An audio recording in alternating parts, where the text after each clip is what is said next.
Hello everyone. जैसा कि काफ़ी दिन बाद एक बहुत ही शानदार वीडियो के साथ लौटे हैं, जो रसायन विज्ञान का एक महत्वपूर्ण टॉपिक है। ये कंबाइंड टॉपिक है। कहने का तात्पर्य ये क्लास 10th में, क्लास 12th में, दोनों क्लास के विद्यार्थियों के लिए महत्वपूर्ण टॉपिक है। इस वीडियो में हम जो है बोर्ड के दो महत्वपूर्ण बिंदुओं को कवर करेंगे। एक तो हमारा होगा महत्वपूर्ण पॉइंट अम्लराज, जिसे हम एक्वारेजिया के नाम से जानते हैं, और दूसरा हमारा पॉइंट होगा उदासीनीकरण अभिक्रिया, न्यूट्रलाइजेशन रिएक्शन। अम्लराज, एक्वारेजिया और उदासीनीकरण अभिक्रिया, जिसे हम जो है न्यूट्रलाइजेशन रिएक्शन कहते हैं। तो सबसे पहले अम्लराज जान लेते हैं। अम्लराज कहते किसे हैं? देखिए यहाँ पे अम्लराज है। अम्लराज को एक नाम से और जानते हैं, एक्वारेजिया। इस नाम को याद रखिएगा। अम्लराज को जानते हैं एक्वारेजिया के नाम से। ठीक है। अम्लराज कहते किसे हैं? आइए इसको पूरा जान लेते हैं। क्या होता अम्लराज? तो कह रहा है कि सांद्र नाइट्रिक अम्ल और हाइड्रोक्लोरिक अम्ल का ताज़ा जो मिश्रण होता है ना, उसे अम्लराज कहते हैं। एक तो एक शॉर्ट परिभाषा है। सांद्र नाइट्रिक अम्ल और हाइड्रोक्लोरिक अम्ल का ताज़ा मिश्रण क्या कहलाता है? अम्लराज कहलाता है। चलिए, ये तो बात पता चल गई। अब जानते हैं इसकी दूसरी रिएक्शन, अथवा करके इसकी दूसरी परिभाषा देखिए। अथवा करके इसकी दूसरी परिभाषा, ठीक है। अथवा करके इसकी दूसरी परिभाषा देख लेते हैं। दूसरी परिभाषा क्या है, आइए समझते हैं।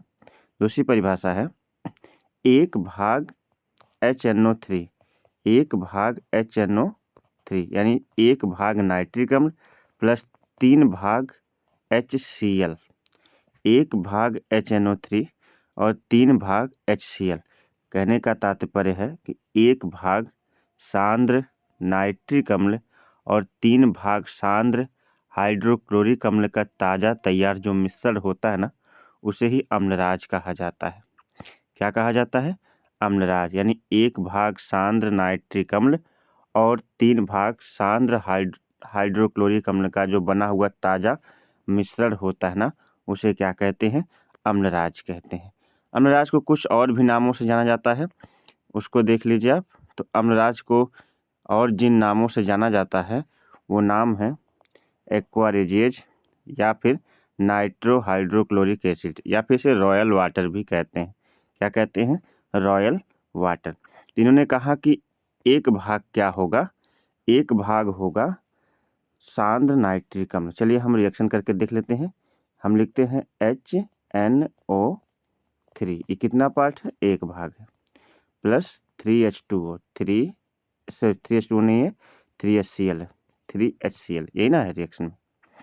तो जब रिएक्शन करेगा तो सबसे पहले ये बनाएगा NOCl बनाएगा। क्या बनाएगा? NOCl। ये NaCl नहीं है, ये NOCl है। इसे कहते हैं नाइट्रोसिल क्लोराइड। ध्यान दीजिएगा, क्या कहते हैं? Nitrosyl chloride. प्लस साथ में बनाएगा 2H2O, जल बनाएगा। रिएक्शन देख लीजिए। प्लस साथ में बनाएगा Cl2। क्या बनाएगा? Cl2। तो 1 भाग HNO3 है। 1 भाग क्या है? HNO3 है। और 3 भाग क्या है? HCl है। 1 भाग HNO3, 3 भाग HCl का ताज़ा तैयार मिश्रण क्या कहलाता है? कहलाता है अम्लराज। अब इसके साथ बनेगा NOCl, नाइट्रोसिल क्लोराइड है, और साथ में H2O जल है, और साथ में क्या है? क्लोरीन है। ये बात आपकी समझ में आ गई होगी। आइए, अम्लराज तो समझ में आ गया, अब अम्लराज के उपयोग जान लेते हैं। अम्लराज के उपयोग देखिए। तो कह रहा कि अम्लराज की परिभाषा क्या है, अम्लराज किसे कहते हैं, इसका उपयोग। अम्लराज 1 भाग सांद्र HNO3, 3 भाग सांद्र HCl का जो मिश्रण होता है ना, उसे अम्लराज कहते हैं। और अम्लराज का उपयोग है, ये कठोर से कठोर धातुओं को क्या करता है? घोलने की, अपने अंदर पिघलाने की, घोलने की क्षमता रखता है। इससे सोना, Au, प्लेटिनम है ना, प्लेटिनम, और जो है यहाँ पे देखिएगा लोरेंथम आदि धातुओं को जो है पिघलाने का गुण होता है। यानी ये कठोर से कठोर धातुओं को भी क्या कर सकता है? गला सकता है। इसलिए इसका उपयोग जो है, इसलिए इसे अम्लों का राजा कहा जाता है, क्योंकि इसमें सबसे प्रबल अम्ल मिला करके इसे क्या किया जाता है, बनाया जाता है, ताकि ये कठोर से कठोरतम धातुओं को भी क्या करे, अपने अंदर घोलने की क्षमता रखे। ठीक है, तो अम्लराज एक्वा रेजिया आएगा तो आपको परिभाषा लिखनी है कि ऐसा अम्ल जो 2 प्रबल अम्लों के मिश्रण से बनता हो, यानी इसमें 1 भाग HNO3 और 3 भाग HCl से बनता हो, उसे अम्लराज कहते हैं। ठीक है ना, और इसकी आप रिएक्शन लिख दीजिएगा, और इसका उपयोग अगर पूछेगा तो उपयोग में लीजिएगा कठोर धातुओं को क्या करने में, अपने अंदर घोलने में या पिघलाने में क्या किया जाता है, इसे प्रयुक्त किया जाता है। उम्मीद है कि अम्लराज पूरी तरह से समझ में आ गया होगा। आइए चलते हैं दूसरा जो टॉपिक हमारा है। उससे पहले यदि आपने अभी तक चैनल को सब्सक्राइब नहीं किया है तो सब्सक्राइब कर लीजिए। काफ़ी समय बाद लौटे हैं, लेकिन अब वीडियो कोशिश कर रहे हैं कि वीडियो रेगुलर आती रहे। बीच बीच में जो है काफ़ी डिस्टर्बेंस हो जाता है, लेकिन कोई नहीं, आप अपनी पढ़ाई पर बने रहिए। आइए दूसरे परिभाषा पर चलते हैं। तो दूसरी चीज़ है यहाँ पर ध्यान दीजिएगा, दूसरी जो चीज़ है उसे साइंस के माध्यम समझते हैं। हाँ,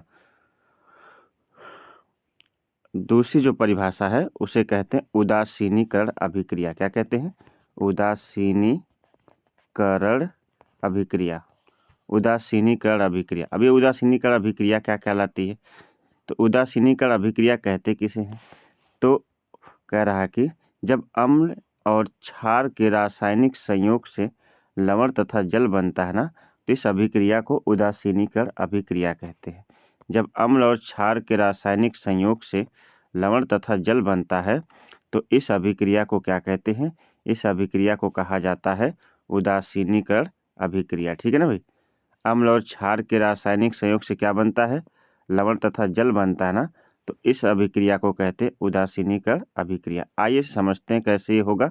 अम्ल क्षार के रासायनिक संयोग से लवण तथा जल कैसे बनेगा, तो देखिए मान लीजिए आपके पास एक अम्ल है जिसका नाम है HCl, यहाँ भी वही है, और क्षार है HNO3, क्या है, क्षार सॉरी NaOH है। ध्यान दीजिएगा, क्षार है NaOH। ठीक है, ये है HCl हाइड्रोक्लोरिक अम्ल है, और ये क्षार है NaOH, यानी ये कह सकते हैं ये एक प्रबल अम्ल है और ये क्या है, प्रबल क्षार है। अब देखिएगा यहाँ से हो जाता है Na और Cl को एक साथ ले लीजिए तो बन जाएगा NaCl। क्या बन जाएगा, NaCl प्लस साथ में क्या बनेगा, ये H है और ये OH है, तो बन जाएगा H2O। बनेगा कि नहीं, तो अम्ल है हाइड्रोक्लोरिक अम्ल, क्षार है NaOH सोडियम हाइड्रोक्साइड, प्रबल अम्ल और प्रबल क्षार के संयोग से प्रबल लवण बनता है जिसे हम कहते हैं NaCl सोडियम क्लोराइड, और साथ में क्या बना, H2O जल। तो उदासीनीकरण न्यूट्रलाइजेशन का रिएक्शन है जब अम्ल और क्षार के रासायनिक संयोग से, यहाँ रिएक्शन हो रहा है, संयोग से लवण तथा जल बनता है ना, तो इस क्रिया को क्या कहते हैं, इसी को उदासीनीकरण क्रिया कहते हैं। इसका रिएक्शन आप कैसे दिखाएंगे, जब आप लिखेंगे अम्ल के क्षार की क्रिया से जब लवण और जल बनता है, तो अम्ल को तो आप दिखाएंगे, मान लीजिए आप दिखा HCl हाइड्रोक्लोरिक अम्ल जो कि प्रबल अम्ल है, और क्षार को लिखेंगे NaOH हाइड्रोक्लोरिक अम्ल के साथ जो है NaOH सोडियम हाइड्रोक्साइड का रिएक्शन कराएंगे, अम्ल क्षार हो गया। अब जो है क्या करेंगे आप, Na और Cl को एक साथ कर लेंगे तो NaCl बन जाएगा। क्या बन जाएगा, NaCl, और साथ में देखिए H यहाँ बचा हुआ है और OH यहाँ बचा हुआ, तो साथ में बन जाएगा H2O। तो लवण, ये NaCl सोडियम क्लोराइड एक लवण है और एक लवण तथा जल बनता है ना, तो इस अभिक्रिया को क्या कहते हैं, इस पूरी रिएक्शन को कहेंगे उदासीनीकरण अभिक्रिया। उम्मीद है कि आज हमने 2 टॉपिक छोटी सी वीडियो से शुरू किया है, और ये बस एक आपसे बातचीत करने का एक जरिया था ये वीडियो। तो अब हम रेगुलर वीडियो लेकर आते रहेंगे, क्योंकि बोर्ड एग्ज़ाम भी चल रहे हैं, तो उसके रिलेटेड में जो वीडियो आती रहेगी उसके परिप्रेक्ष्य में। तो आज की वीडियो कैसी लगी कमेंट बॉक्स में ज़रूर लिखिएगा, और साथ ही साथ जो है ये दोनों टॉपिक जो है बोर्ड दृष्टिकोण से कक्षा 10 और 12 के विद्यार्थियों के लिए महत्वपूर्ण है, तो इसलिए आप सभी लोग इसकी पूरी तैयारी करके जाइएगा। मिलते हैं एक नई वीडियो के साथ, तब तक के लिए आप सभी को नमस्कार, बाय बाय, जय हिंद।